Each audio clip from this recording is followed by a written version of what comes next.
This is Booking It to Financial Freedom, show number 4. Almost all the decisions that we make, are not financially driven at the core. Money is more of a byproduct of the decisions that we make. You sacrifice a few years of late nights, long days, etc., to build a better future so that you're not just stuck in the rat race of working your 9-to-5 job until you're 65 and then you retire and all you have is Social Security. You'd be amazed how much you can fit into a small window of time. Your net worth is the sum of your 5 closest friends. You can pick and choose who you interact with. Just walk away from that stuff, They truly don't understand. Anyone that is in our circle now that is remotely successful, or at least going down that path, is 100% positive. Find those people and gravitate to them. Welcome to Booking It to Financial Freedom, where we explore literature from some of the most successful experts in their field to help you build a blueprint for personal growth and financial freedom. Join us as we examine a new book every month and break down key concepts to help you get out of the rat race and on track to start building a life better than you ever imagined. Hey everyone, I'm your host, Amanda Schneider, and I'm here with my co-host, Jamie Booth. Hey Jamie. Hey Amanda, great to be here filming our final episode of Rich Dad, Poor Dad. And today we have a special guest joining us. Would you mind telling our audience who this extraordinary gentleman is? Absolutely. So today we have investor and entrepreneur, Lindsey Meringer. Lindsey is a retired Green Beret from 10 Special Forces Group. He owns several real estate investments. He's a licensed contractor. He started and sold a successful short-term rental property management business, and he also owns a couple e-commerce businesses. And he's also my husband. That's a pretty good list of qualifications there, especially the last one. Right. Mm-hmm. Well, the reason we wanted to bring Lindsey on today is because as we wrap up the lessons from Rich Dad, Poor Dad, especially the last 2 chapters about overcoming obstacles and getting started, we wanted the listeners to hear from someone who's actually broken out of the rat race himself personally, and someone who's built success in their asset column. So yeah, absolutely. It's great to have Lindsey here today. Yeah, welcome, Lindsey. Hey, Amanda, fellow beard, good to be here. Yeah. And I'm excited to be here. I think that I can be a good example for some people who really have started with nothing. And tell us a little bit about yourself, kind of where you started and how you got into investing. Yeah, sure. So I come from pretty humble beginnings. We, I always had a roof over my head and food on the table, but we didn't have money for anything else. And really no financial intelligence for kind of an overarching concept within my family. My aunt was pretty good about it, but, that's not really where you get your mentorship from. Sure. So yeah, one thing that I could do is I started working real young, but it really started there. Every dollar that I made, I would immediately go and spend. And when I was 5, a German Shepherd tore the whole side of my face off. Got a decent amount of money from it, about $360,000 split between 2 payments when I was 18 and half when I was 21. Well, you give an 18-year-old kid who doesn't have any money or any financial intelligence $180,000, and the money goes pretty quick. Yeah. Paid cash for the nicest truck I could find at the Ford dealership. I bought an ATV because I always wanted one, and I didn't want to ride by myself, so I brought my brother one. And, just paying cash for everything. I didn't understand leverage or anything like that. Ended up going down to Florida, went to flight school, and lived off the money doing that. So some stuff did, have some good out of it. Ended up getting a second payment and same thing, just kind of lived through it, blew through it, thought I had just all this money. And, when you, again, don't have much, $180,000 sounds like it can last you pretty much your whole life. It doesn't. It lasts about a year and a half. Fast forward, and then I into my 20s, I spent a lot of time doing drugs. Frankly, not a real successful person. Bounced around different careers. Most of my life I did construction. We'll kind of touch on that when we talk about stuff I do now. But went into the military and spent a little over a decade in Special Forces. Got medically retired last year.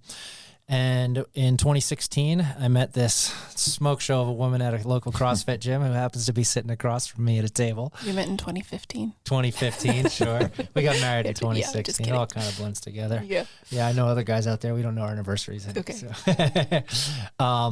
But yeah, we went on a road trip, and this book was the first book that we listened to, and it's crazy, the group of us have talked offline about how there's a light switch. We use that analogy that kind of goes on when you're about 2 chapters into this book. Yeah. It's so fast.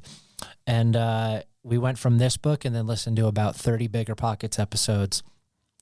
And there was no turning back. You know, it really not only moved us into real estate specifically, you know, as a modality for us, which we've since expanded. But at that time, we really focused on real estate investing.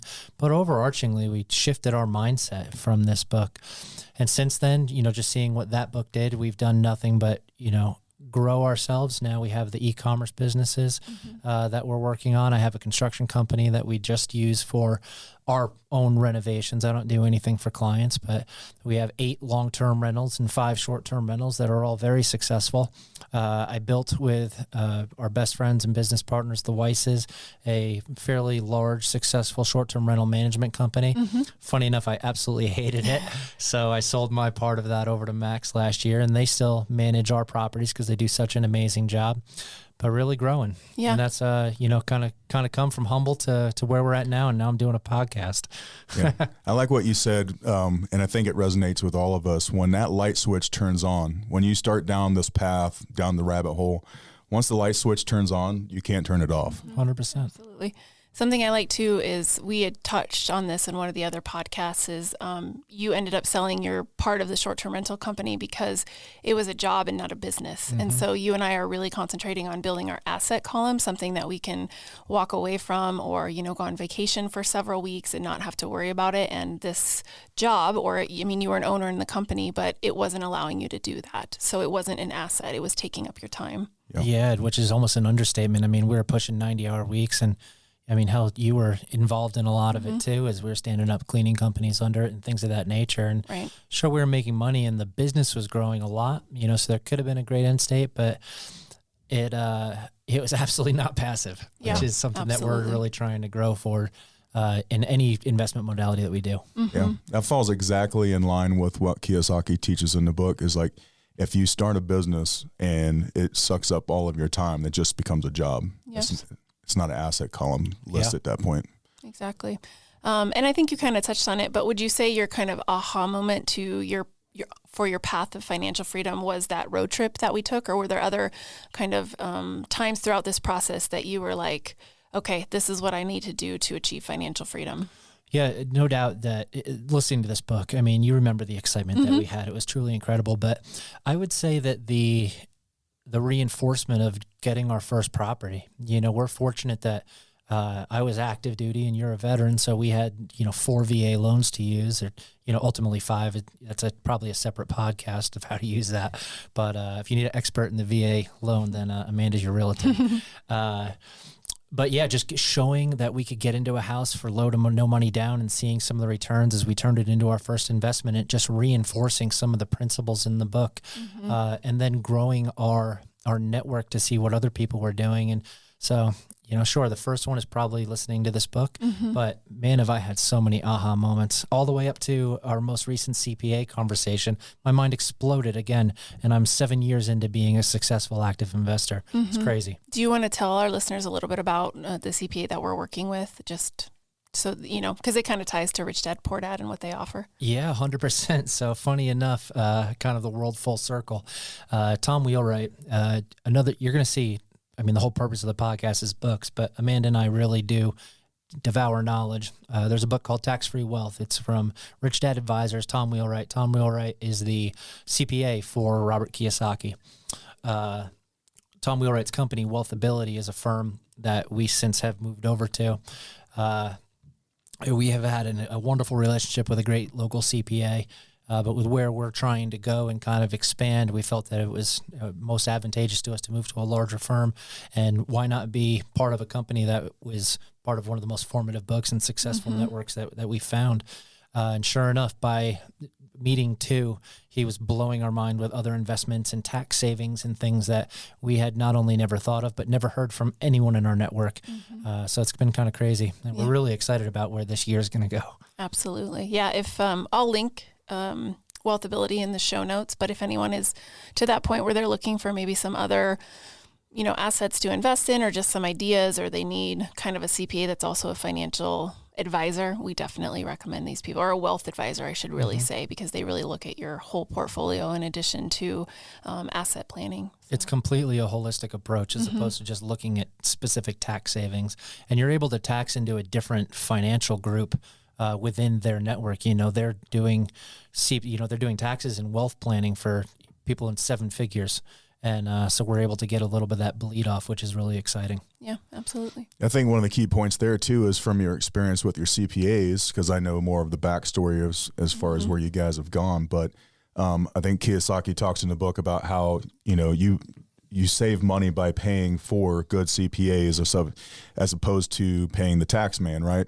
So you guys were able to find a CPA that was able to help you out and grow your business a lot better. Obviously, you're paying for that, right? But at the end of the day, it pays off in the long run. Mm-hmm.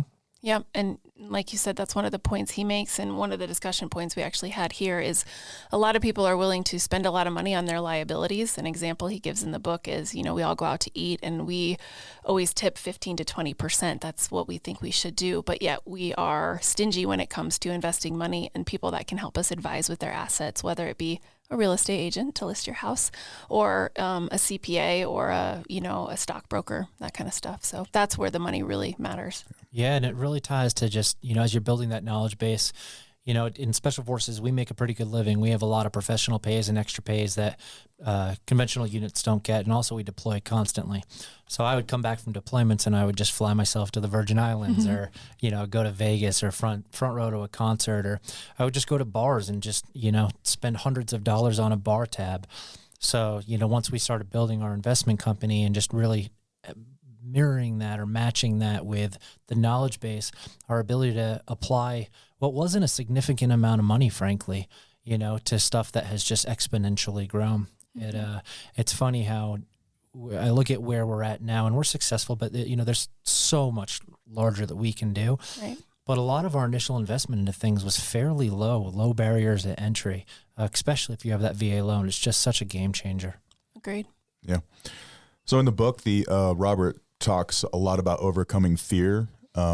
So as you guys started to grow your business and started to accumulate more assets, was there any point that you were scared of failing or getting started in a new adventure, right? Because you guys have a pretty wide amount of adventures that you're taking on now. You're not just concentrated strictly in real estate. You have multiple businesses. 100%. So I've actually thought about this, and I have an advantage. I think it's some of the stuff that they look for us in operators where fear's not really much of a thing. We're full send on just about everything. So before I had some financial intelligence, it wasn't good because I would just spend money. But, I don't have really fear in trying new things. We're fortunate that we don't have children or anything. And we both have a pretty significant skill set that we could fall back on. We could contract or do whatever. But I haven't really had a fear of failure. As we got more of a taste of different investments, and we really started to push hard in 23 now? So 21 to 22. And we stretched ourselves pretty thin financially with multiple renovations. And I'd say that I wasn't afraid of failing, but you're making a decent amount of money, a significant amount of money, and you're, stressing about bills at the end of the month. And that was more uncomfortable more than a fear. So that is driving to some of our shift in investment strategy and avoiding the full scale rehabs that we've been doing. If I'm honest, I probably do have a fear of being like my dad or anything. My dad was a drunk and just kind of a mess. So there's some underlying ingrained stuff that I'm sure everyone kind of deals with their childhood. Sure. So I'm, working with one of my business coaches, we're trying to figure out whether I'm running from something or to something. Am I running from failure or to success? And frankly, I don't know the answer to that. But if you apply it to an overarching thing, I suppose I have some fears. But if you apply it to just singular instances, I pretty much just full send, and I just let her dial me back if I start to push it a little too hard. Yeah, we're a pretty good balance. He's an always optimist, and I'm a little bit more eternal optimist. There you go. I'm a little more pragmatic about things. Yeah, I'm the dreamer. Yeah, nice. Well, there's a quote in the book that I really like. It's kind of focused on fear and people getting started. It says, "I have Robert in the book says, I have never met anyone who really likes to lose money. I have met rich people who have never lost. I have never met a rich person who has never lost money, but I have met a lot of poor people who have never lost a dime because they're too scared to invest, right? Yep, exactly. So it's pretty cool to hear your story about how you guys basically, fearlessly, put your head down and continue to grow your empire. On that though, and this is a really good question because you see this pretty much in every aspect of life. So as you guys started your journey growing your businesses, there's always cynics, right? There's always people who are going to tell you, oh, that's too risky. You shouldn't do that. That's a stupid idea, or, you're never going to, get anywhere with that idea. So at any point, did you have any hardcore cynics trying to just basically prevent you from doing something that you actually accomplished? So I would say that I'm fortunate. I wouldn't say that I had any hardcore cynics for sure. There's some people that, as we were first getting started, that truly just didn't understand investing, which is something that, we're actively trying to give back into the community. And heck, what you guys are doing with these books and trying to change a knowledge base and mindset base. I think a lot of the, not negativity, but just being like, oh, that's cool, kind of brushing it off, is just from a lack of understanding or frankly interest. I think a lot of people, are comfortable in what you're calling the rat race, just their day to day. I'm a huge proponent of family, and choosing your family and choosing your circle. If anyone was negative to me, I mean, as we just mentioned, I'm an optimist. I'm generally in a pretty good mood, except, last year when I was getting a little overworked. But if anyone's bringing negativity in, I just cut them out of my life. I'm a little callous like that. I don't have time for it, and I don't have the emotional bandwidth for it. If anyone is being negative to you that's listening, text me, call Amanda. Like, I'll have coffee with you, and you want to see some positivity. You tell me about some things you want to do, and I'll just fill you with that. I think especially, pardon me, I'm not crying, I promise. It's a real emotion about his cynics. Real emotion all about my cynics. I think a lot of people where they face the most cynics or things that they feel they can't get away from is family. Someone who's come from a pretty broken home, but I definitely had, pieces of it that were very loving. You can pick and choose who you interact with, avoid maybe some of the family gatherings if you're forced upon it, but just walk away from that stuff. They truly don't understand. Anyone that is in our circle now that is remotely successful, or at least going down that path, is 100% positive. There's not 1% of negativity into anyone that is trying to build their knowledge base or build success. It's literally 100% success rate. Find those people and gravitate to them. Yeah, for sure. Something I kind of wanted to go back to when we were talking about the fear is, so a couple of the businesses that we have, I mean, it's mainly you, I don't really do anything with it, is the e-commerce business. So it's basically Amazon stores that we have. And I just wanted to point out that, we're talking about the successes we've had, but in that modality specifically, we haven't had a lot of success and we're still kind of struggling. And so Robert says that you're going to invest in probably out of 10 things you invest in, 2 or 3 are really going to do amazing. Maybe 4 through 6 is going to be okay. And then maybe 7 through 10 is not going to do anything. So the Amazon stores, and maybe you can give a little bit more detail, but it's something that we've had to invest a little bit more money in to hopefully give us a greater return. But it's a risk we're willing to take because it's a completely passive income stream for us. Yeah, that was in everything that we've done and tried. That was our first failure as major failure. Yeah. First setback. There you go. We haven't failed any yet because it's still going. Yeah. I think, we lost about $17,000 with that first company. After 2 years, they just couldn't do it. And so I cut ties. They kept coming. They're super excited about what they have going on this year. I was like, I don't want this anymore. We have another company that we like. Probably the hardest part for me of that whole thing is that it was going really well. And we were put it out to our network that this is going well for us. A couple other people invested and they've lost too. That hurts me more than anything. Because, I hate when something that I advise or, anything that causes negativity in anyone's life, frankly, I'm involved in.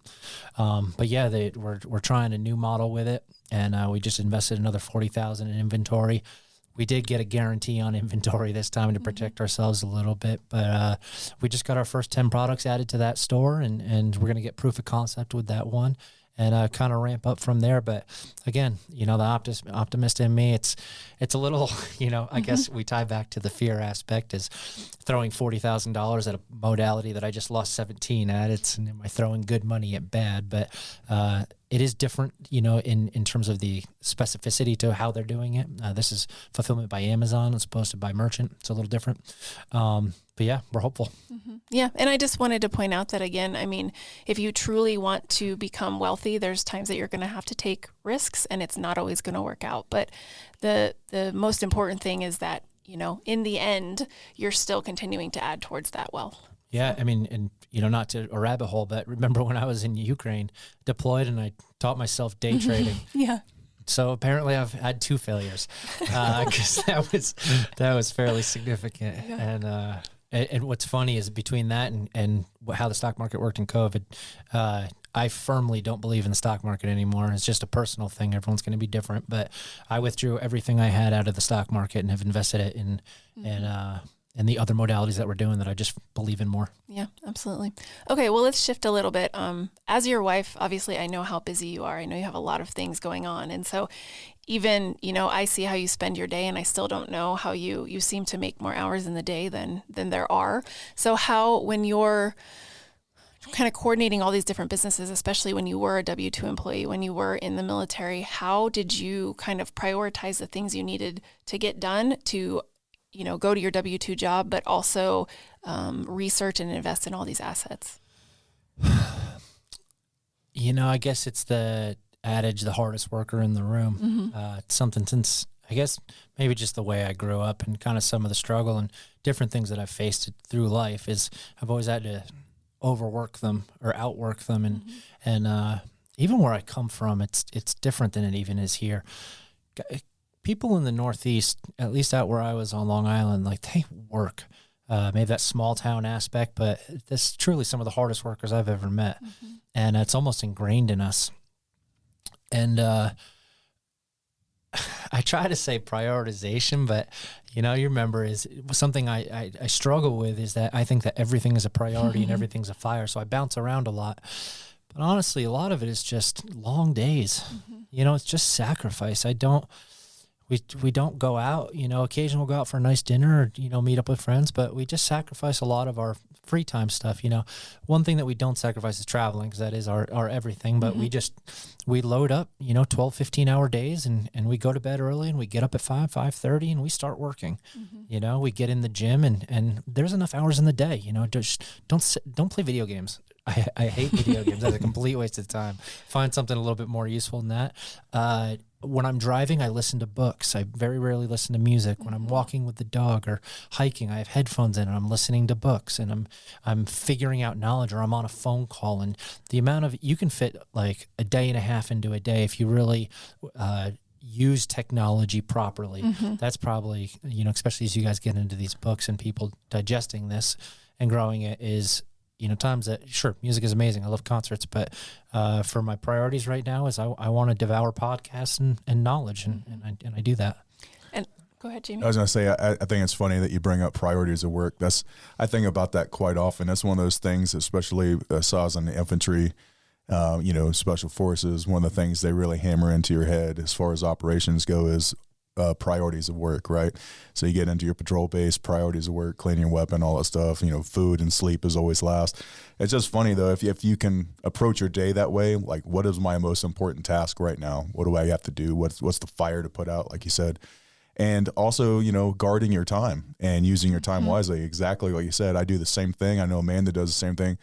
Go out on a hike, listen to a podcast. On the treadmill, listen to a book, all that good stuff. So, yeah, you'd be amazed how much you can fit into a small window of time. Yeah, and I think the whole point is, especially when you're first getting started in investing and you have that W-2 job, so you're basically working 2 jobs. You've got your W-2 and the businesses you're trying to build, is that you have to grind for a while. That's just how it is, but you know why you're grinding, and we'll kind of discuss your why later on. But, you sacrifice a few years of late nights, long days, etc., to build a better future so that you're not just stuck in the rat race of working your 9-to-5 job until you're 65 and then you retire and all you have is Social Security. Like you're giving up a little bit for a few years to then hopefully retire early and have a bunch more freedom of your time. Absolutely. And having a network and community, you know, something that was a detriment to myself is trying to do everything myself. It was honestly a weakness I had as an operator is like, you know, if I was a senior and my junior wasn't cutting it, instead of teaching them as I would just step in and do it, you know, where it got so crazy last year that we were just physically unable to do it all, you know. Off camera's Ashlyn over here. And so you and I got her last year and she was a lifesaver. With an Easy B&B, we started to build out the employees, you know, and VAs. Guys, if we do a separate podcast on VAs, or if you guys, you know, need to offload some stuff, just reach out to me, because VAs are game changers. Virtual assistants. Yeah, sorry. And so really, and then, you know, you helping me a lot, and my other boss over there with organization using Monday is, again, technology, figuring out the organization of Monday. We used it in Easy B&B. We use it with Amelin, which is our investment company.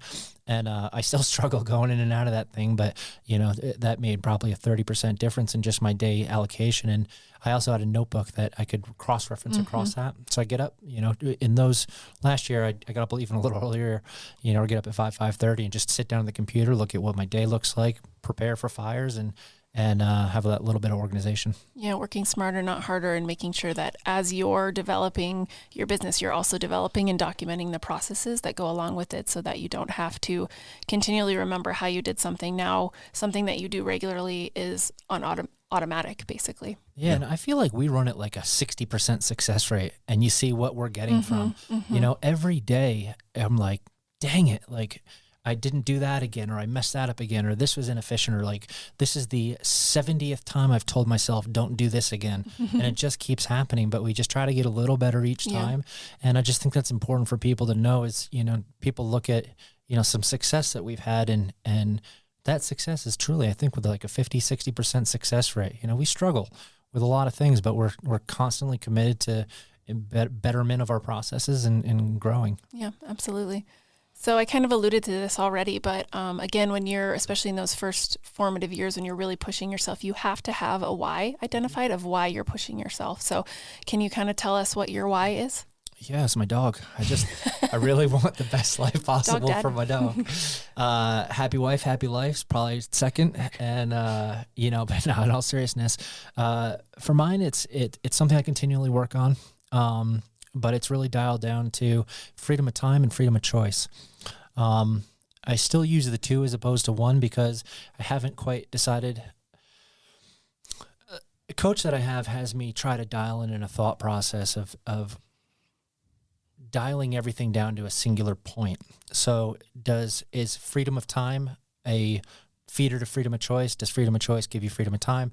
Right now, I probably feel that freedom of time gives you freedom of choice to do whatever you want, but I haven't quite ironed it out in my head yet. So right now I have both. You know, I think that they are as close as possible to being one thing, but it's something I work on. You know, especially in the past couple of years with how hard we've worked, and then just beholdenness of the military. You know, even as an operator, we're reminded constantly that we're in the freaking Army. You know, the hurry up and wait. And then with Easy B&B, I became so beholden to guests and clients, especially guests. And I just never want that life. It emotionally broke me a little bit. So it really kind of dialed in that freedom of time where every decision that I make of every minute of my day is by choice. You know, can you ever get to 100%? No. You know, there's some stuff that you're going to need or Drover's going to need or a close friend that I may not plan on, but, you know, I enjoy those things. So really kind of building that life. Yeah, absolutely. Okay. I think a little segue into the next section. Yeah. So we actually talked about, or you did earlier, about association, the power of association, right? Choosing your friends correctly, you know, keeping the good people surrounding you, all that stuff. And I believe this is an extremely important lesson for people who aren't aware, right? They always say that your net worth is the sum of your 5 closest friends. Okay. And one of the ways to think about that is, so a good example is if you have kids or when you were a teenager, right? Your parents would say you can't hang out with the potheads because they know eventually the more you hang out with the potheads, the chances are very highly likely that you're going to actually become a pothead Don't hang yourself. out with Lindsey. Don't hang out Lindsey. with don't hang out with high school Lindsey, right? But at least you were able to change it. Yeah. But so it's true, right? So exactly what I'm saying is true. So so the concept holds true in adulthood, right? No matter what part of your life in, you could be middle aged, older. It's just 100% true. And I guess you just have to be aware of it, right? So one of the things that makes difficult decisions is who to keep in your life and and you again talked about this as well. Sometimes you have to distance yourself from possibly a family member, as hard as that might seem, right? But if they're constantly being negative, constantly telling you that you can't achieve things, right? You have to make that conscious choice to cut them out of your life for the most part and surround yourself with people who are in line with what your actual goals are. Yeah, and you'll find sometimes you just stop answering texts and they stop sending them. So it's not that difficult. Yeah. And in your case, I know you found a couple mentors that you have worked with over the last year or so that have really kind of taken you to the next level. Can you tell us how you found those people? Yeah, mentors is everything. It truly is. Saying yes to every meeting or every meetup or pretty much everything is really how I've gotten a majority of them, I would say. People who don't want to do something because they don't have time. You have time, just go do it. And also just working a lot on myself to build a knowledge base where I can speak intelligently at meetings. People gravitate to that, where someone who's much more successful than me, if I can speak moderately intelligently about something that they are invested in or interested in, I'm telling you, someone who's really successful at something, in general, they love it. And if you can speak intelligently to that, say the word intelligently messed up, that's kind of dumb, but they get excited about it. And I've had people just reach out. One of my favorite things is I have a current very high-level business and leadership coach. He manages billions of dollars in funds, way out of my league. He's helping myself and business partner Justin with an organization that Max and I started, the Special Forces Transition Organization, kind of a give back thing. But we were down at the country club in Florida where the event is, and this guy's like, he is Tony Robbins. Funny enough, he was an advisor to Tony Robbins, but he's like 6'5" and just this gravitating energy. I shook his hand and I said hello. We had a 10-second interaction. I left that event and I did everything I could to find that guy's email, and I just emailed him and had a meeting, and we've met 1 to 2 times every month since in the past year. So really just showing commitment. I'm a huge goal person. On my goal board for this year, I have 2 things. One's for me, one's for give back. One is for me is to have a meeting or a coffee with someone more successful than me. That could be in business and fitness and mindset or a bunch of different things. But one, the give back is to have a meeting with someone less successful than me. Every month. Mm-hmm. And that one really ties to business. And, if I see the fire in someone's eyes, we're having that meeting, like it pumps me up. Mm-hmm. It really does. So, just kind of be genuine and ask questions. And the biggest thing you can do to lose a mentor is when they give you advice or give you their time is to not act on it. If I give 2 hours of my time and a coffee or something, and we're going over things that you have interest in, you want, and I give you recommendations for, say, a book, and I find out even a couple days later that you haven't started that book, I might have one more meeting with you to see if you can turn it around as you're trying to shift. But after that, I don't have time for you. Mm-hmm. You have to put in effort. So that's one of the, I guess if we're just summation of a long-winded answer is effort gets you a lot when it comes to mentorship. Mm-hmm. And just putting yourself out there. Putting yourself out there. 100%. Putting yourself out there, yeah. And it's been said many times before, too, with mentors. A lot of times people don't realize how willing or eager successful people are to share that knowledge and wealth with other people. So don't be afraid to reach out to someone that you're looking up to. Find those positive influences out there, people who are successful at doing what it is that you want to do or want to accomplish, and don't be afraid to approach them and pick their brain. Mm-hmm. Oh, sorry. One more thing. I'm just going to backtrack into our our agenda here, but one of the things is on that topic is, and to be talked about, is mindset. Right? Mindset is extremely important.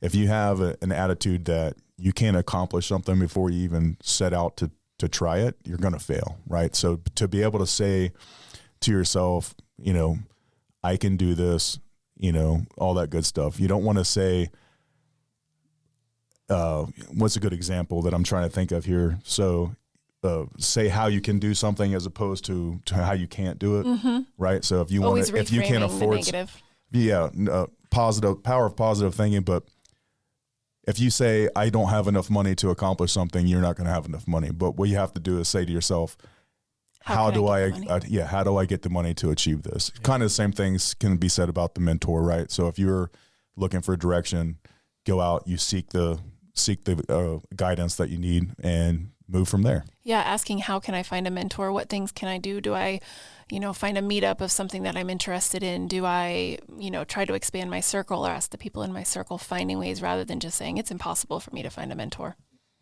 That type of stuff. Yeah. Yeah. Kind of a more concise thing you were going down there, Jamie, is people say, instead of saying, I can't afford this, you say, how can I afford it? Right. It's just, but you do the same thing. It's like, I don't have time. How can I make time? I don't this, how can I this? It's just whatever word you fit into the end of that is, it's easy. No, it's a perfect example. This is, people say the same thing about getting fit, right? Go in the gym. I was always a gym rat through my entire military career. I always bugged me to hear people say, oh, I don't have time to go to the gym. Well, I was getting up at, depending on where I was at, 3:30, 4 o'clock in the morning, and I was prioritizing that gym time, right? And then I became, got into rugby and all that stuff. That's, a different story, but still you will prioritize, whatever you prioritize, you will find time for it. Yeah. You look good. Yeah. Thanks. All right. So one of the last things I want to talk about is it's something that Robert addresses in the last 2 chapters of the book is the power of giving back. And I know that's obviously one of our mantras, but how do you think that kind of just giving back has actually helped our success? And giving back financially, but also your time. Yeah, in terms of that's kind of difficult, frankly. Maybe a little woo-woo, but, you put that positive giving attitude out there. Again, you're going to see a recurring thing here with books, but The Go-Giver is a very short book. It's a 2.5-hour listen, and it's incredible. It's a little gimmicky in terms of the way that they distribute or read the book, but the information there is truly incredible. And it's something that I think has made us successful is almost all the decisions that we make, are not financially driven at the core. Money is more of a byproduct of the decisions that we make, and it's been successful. But in terms of a actual defining. Yeah, it might not be possible to quantify, but it really is hard to quantify. I don't know. I think that you and I just have the mindset that, whenever we're in need of something, we give that, and then it comes back to us tenfold. At least I am. I'm a little more woo-woo than you are. But yeah. Something that Robert says in the book is, if you're struggling to pay a bill, then donate to a charity. And the amount of that bill. Yeah, or, and see how that comes back to you. And that has been the case in everything we've ever done in life. And it seems really hard, and something he really distinguishes between, his rich dad and his poor dad is his poor dad would always say, well, I'll give when I have money, but that's not the point. The point is to give even when you don't necessarily have the money. Maybe instead of paying a bill, you give to a charity, and you'll see how that comes back around and you acquire the money you need for paying that bill, or your mind works to see how you can pay that bill.